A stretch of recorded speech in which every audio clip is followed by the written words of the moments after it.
Welcome back, everyone, to another explainer.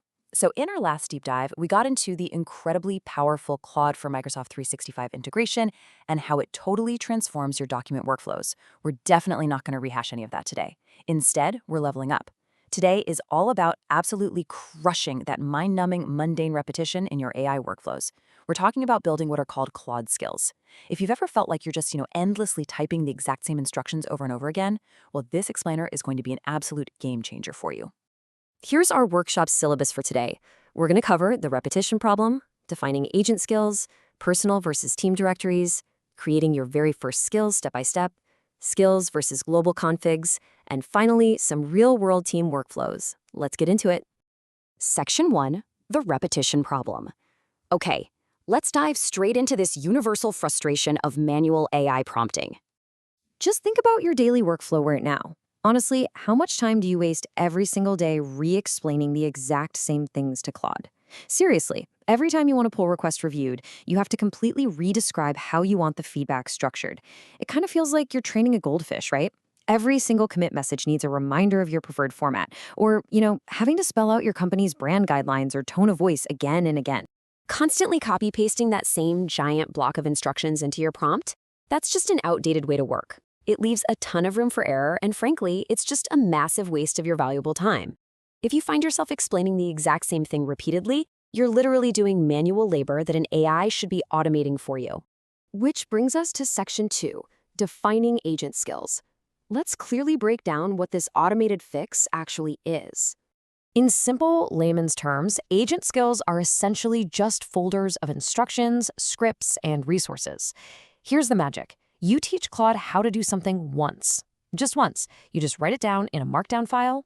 After that, Claude automatically discovers this folder and uses it to execute that specific task perfectly every single time. It completely eliminates the need for you to ever manually prompt those instructions again.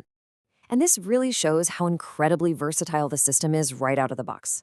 I mean, Claude already comes packed with built-in skills for the essentials. It knows how to whip up Excel sheets with working formulas, generate perfectly branded PowerPoints, convert complex files, and visualize custom data.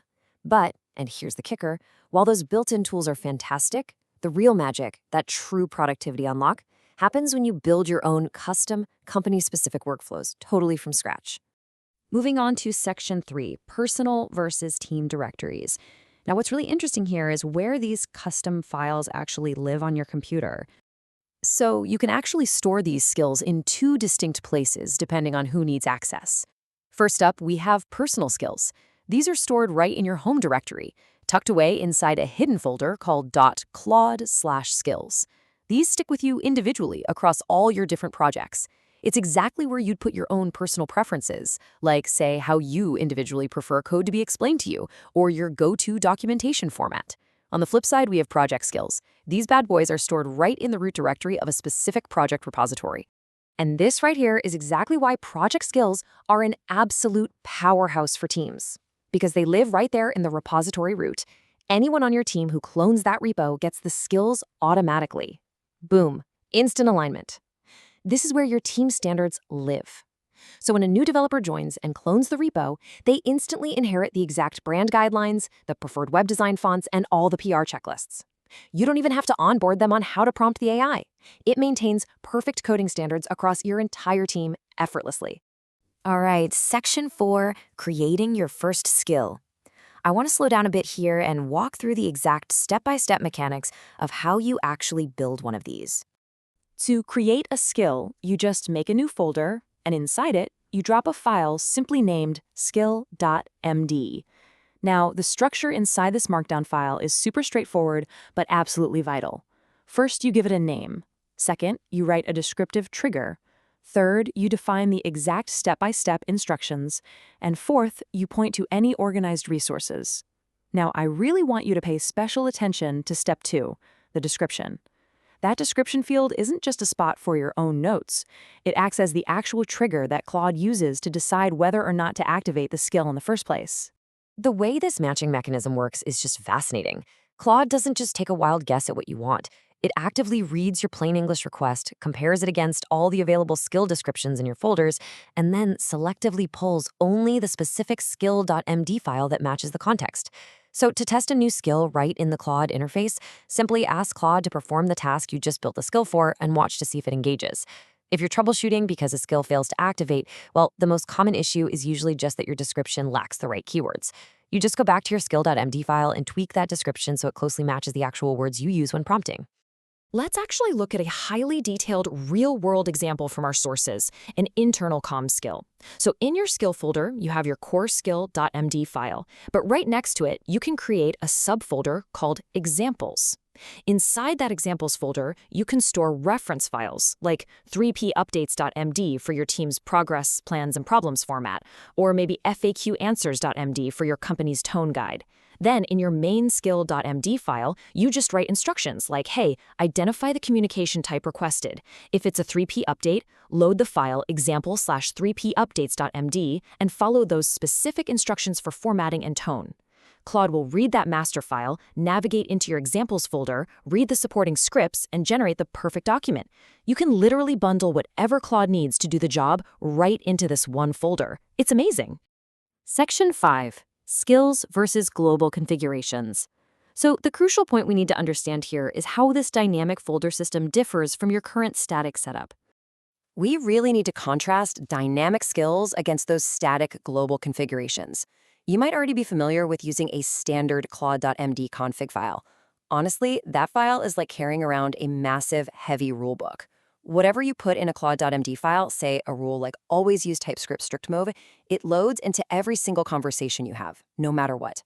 Skills, on the other hand, are way smarter. They're more like specialized reference manuals sitting on a library shelf.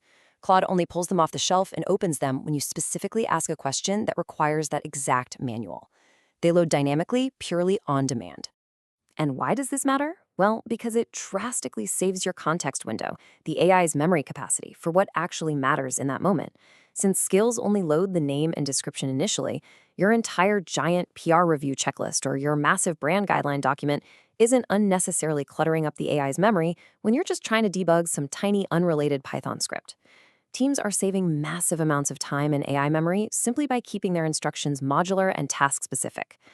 Finally, Section 6, Real-World Team Workflows. Let's bring all these technical concepts back down to earth and look at how the biggest tech companies in the world are leveraging this exact structure. Take Canva, for example.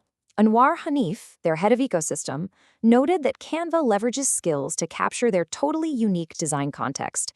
Think about it. Instead of a designer having to manually type out hex codes, font families, and spacing rules every single time they want to generate an asset, the skill automatically injects that highly specific brand context for them.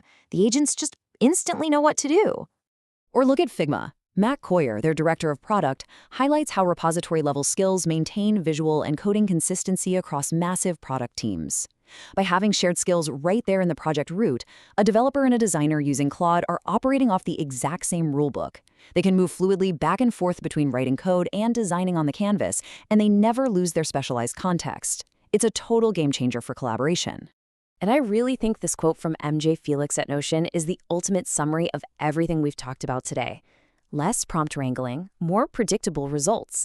That right there is the entire goal of this explainer. You stop fighting with your prompts. You stop repeating yourself over and over. You build a specialized folder once, and you get predictable, expert-level automation every single time. Which leaves us with the absolute most important question for you to answer today. What repetitive workflow are you going to automate first? You now have the knowledge to build your own agent skills, organize your personal and team directories, and literally reclaim hours of your week. I highly, highly encourage you to open up your text editor right now and write your very first skill.md file. Thanks so much for joining me on this explainer, and hey, happy building!